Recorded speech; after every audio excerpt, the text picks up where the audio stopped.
The water was still, almost too still, as if the lake itself was holding its breath.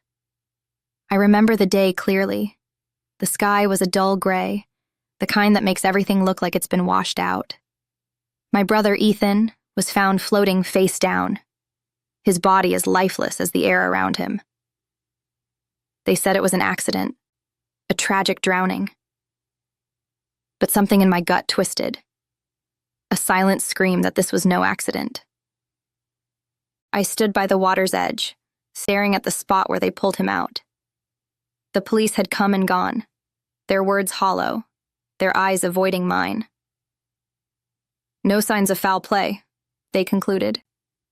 But Ethan was a swimmer, a strong one at that. He knew these waters like the back of his hand. As I watched the ripples fade, a memory flashed through my mind.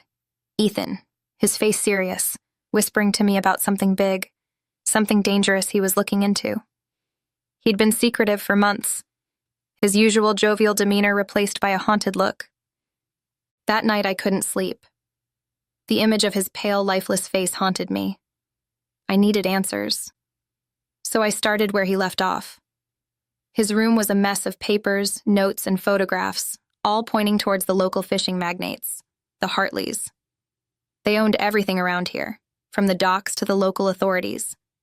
The more I dug, the clearer it became. Ethan wasn't just investigating. He was exposing a network of corruption that ran deeper than the lake itself. Forged documents, bribes, and worse. People who dared to speak out against them vanished. My heart pounded as I pieced together his last days. He had been close, too close, to unveiling their secrets. And now, he was gone. But why? What had he uncovered that made him a target? The Hartleys, with their vast influence and shadowy dealings, seemed untouchable. But Ethan's notes suggested otherwise. He had found something that could bring them down. I sat at his desk, surrounded by his life's work, feeling the weight of his mission settle on my shoulders. His laptop was open, the screen casting a ghostly glow in the dim room.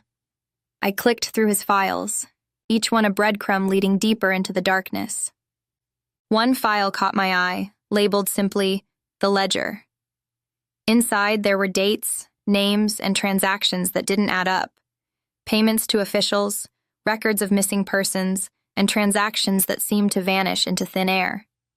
This wasn't just about illegal fishing practices. It was about control, power, and the lengths people would go to maintain it.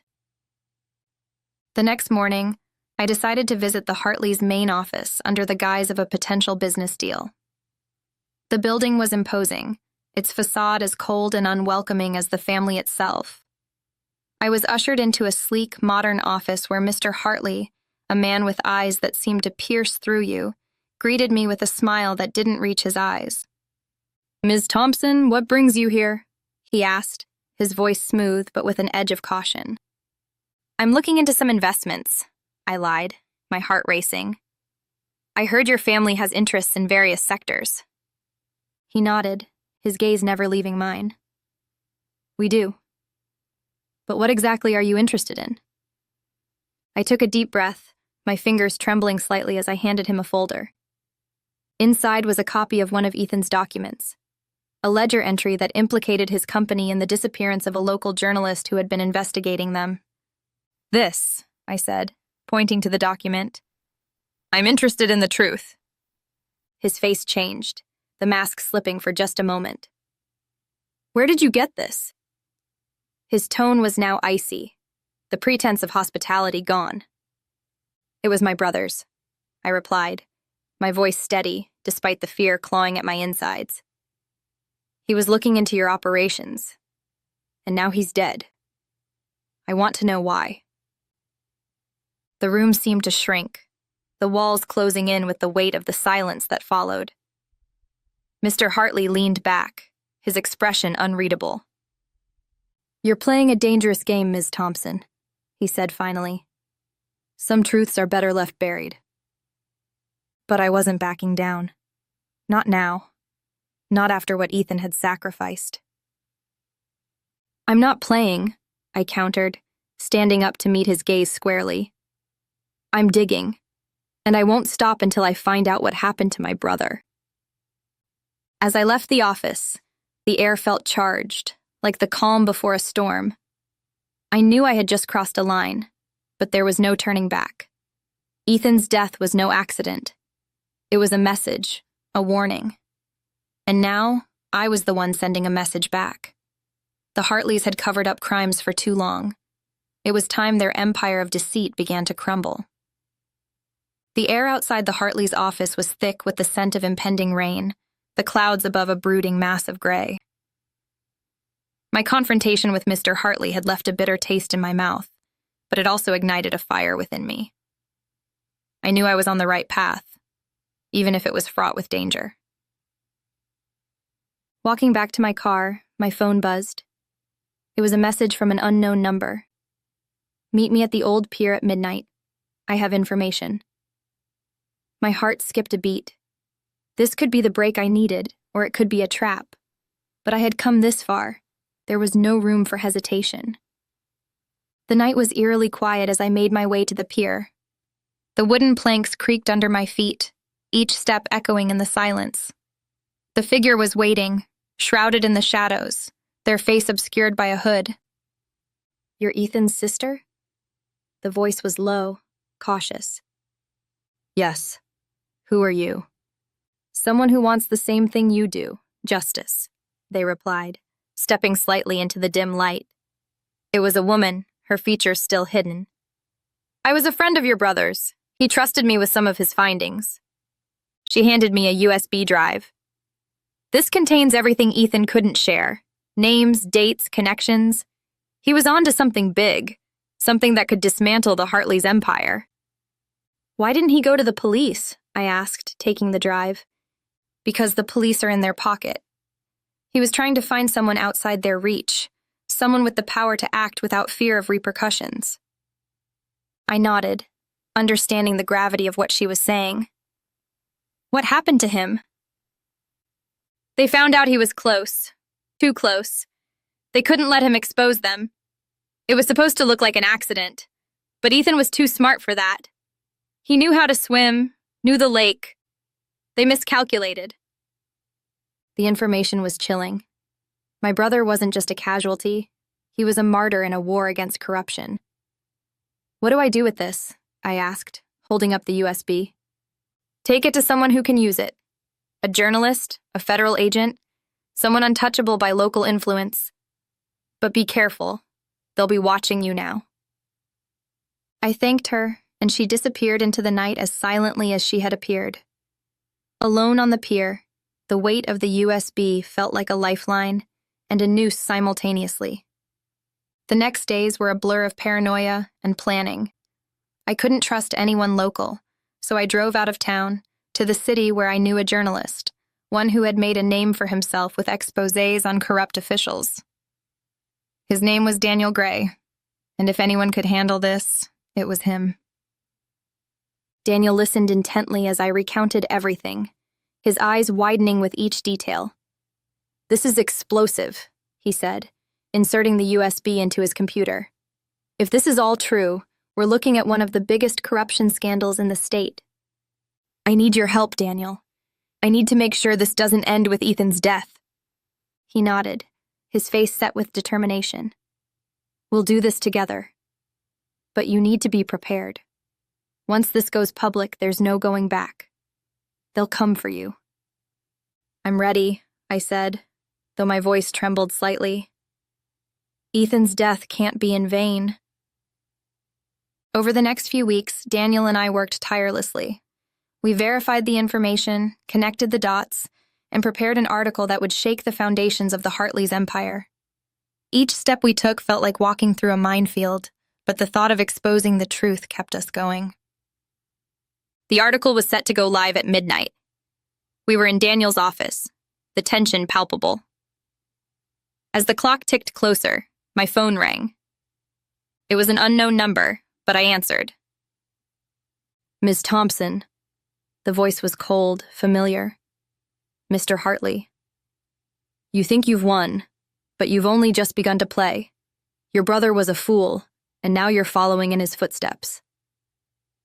I felt a chill run down my spine, but I responded, "The truth will come out, Mr. Hartley, and when it does, your empire will crumble." There was a pause, then a laugh. "We'll see about that." The line went dead. Daniel looked at me, concern etched in his features. "Are you sure about this?" I nodded, resolute. "Let's do it." At midnight, the article went live. The digital world erupted. The Hartley secrets were no longer buried. They were laid bare for all to see. But as the first light of dawn crept through the windows, I knew this was just the beginning. The fight for justice, for Ethan, was far from over. The dawn light filtered through the blinds, casting long shadows across Daniel's cluttered office. The screen of his computer still glowed with the headline of our exposé: Hartley Empire, a legacy of lies and corruption. The silence was thick, the kind that follows a storm. But the storm was far from over. Daniel turned to me, his face pale under the fluorescent light. "It's done. The article is out there, and there's no pulling it back." I nodded, feeling the weight of the moment. "I know. But this is just the beginning, isn't it?" He sighed, running a hand through his hair. "They'll retaliate. We need to be ready." As if on cue, my phone buzzed again.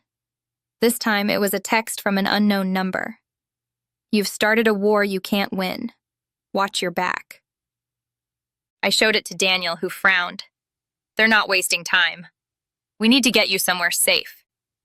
But before we could move, the door to the office burst open. Two men, their suits barely containing their bulk, stepped inside. Their eyes were cold, their intentions clear. "Ms. Thompson, Mr. Gray," one of them said, his voice devoid of warmth. "You've caused quite the stir. Mr. Hartley would like a word." Daniel stood, his posture defiant. "We're not going anywhere with you." The second man stepped forward, his hand hovering near his jacket. "This isn't a request." I felt a surge of adrenaline, the same that had driven me through this ordeal. "Tell Mr. Hartley we'll meet him, but on our terms." The men exchanged a look, then the first one nodded. "Fine. The old warehouse on 5th, 1 hour." Once they left, Daniel turned to me, his expression grave. "This could be a trap." "It is a trap," I agreed. "But it's also an opportunity. If we can get Hartley to admit anything on record, we might just end this tonight." We prepared quickly, Daniel setting up a hidden camera and a pen, while I slipped a small recorder into my pocket. The drive to the warehouse was tense, the city streets eerily quiet, as if they too knew what was at stake. The warehouse was dark, the only light coming from a single bulb hanging above a metal table where Mr. Hartley sat, his silhouette menacing in the dim light. As we approached, his eyes locked onto mine, a predator sizing up its prey. "Ms. Thompson, so good of you to join me," he said, his voice smooth but with an undercurrent of menace. "I must admit you've impressed me. Your brother was a fool, but you might just be more of a problem than he ever was." I stepped forward, my voice firm despite the fear. "I'm not here to negotiate, Mr. Hartley. I'm here to end this." He leaned back, a smirk playing on his lips. "End what, exactly? Your brother's foolish crusade? Or your own?" "Both," I said, placing the recorder on the table, making sure it was visible. "This is being recorded. Everything you say now will be public knowledge." His eyes flicked to the recorder, then back to me. "You think a recording will save you? You think the law will protect you from us?" "It's not about saving myself," I countered. "It's about justice for Ethan, for all those you've hurt." Hartley stood, his presence looming over the table. "Justice? You're naive. There's no justice here, only power. And we have all of it." Daniel, who had been silent, spoke up. "You're wrong, Hartley. The truth has power too, and it's already out there." Hartley laughed, a cold, hollow sound. The truth? Let's talk about the truth then. Your brother, he found out about our less savory business practices. He was going to expose us, so we had to make a decision. He chose his path, and we chose ours. My heart pounded. The confession I needed was coming, but the implications were terrifying. You killed him. He made his choice when he started digging, Hartley said, his voice devoid of remorse. We just ensured he couldn't dig anymore. The room felt colder, the air thick with the weight of his admission. I glanced at Daniel, who subtly nodded, indicating the camera was still rolling. And what about the others? I pressed, my voice shaking with anger. The missing people, the bribes, the forgeries. Hartley shrugged, his demeanor almost casual. Collateral damage. Business requires sacrifices. You call that business? I spat, my rage barely contained. You're nothing but criminals. He leaned in, his face inches from mine, his breath hot against my skin. Criminals? We are the law in this town. We decide what's right and wrong. And right now, you're on the wrong side. The tension was palpable, the air charged with the imminent threat of violence. I knew this was the moment, the peak of our confrontation where everything could fall apart or come together. You've underestimated us, Hartley, I said, my voice steady. You think you can silence everyone, but you can't silence the truth. It's already out there, and it's spreading like wildfire. Hartley's eyes narrowed, his face contorted with a mix of anger and disbelief. You think this ends here? You've just signed your own death warrant. But I stood my ground, my voice unwavering. It's over, Hartley. Your empire of deceit, your reign of terror, it ends tonight. The world knows now. There's nowhere left for you to hide.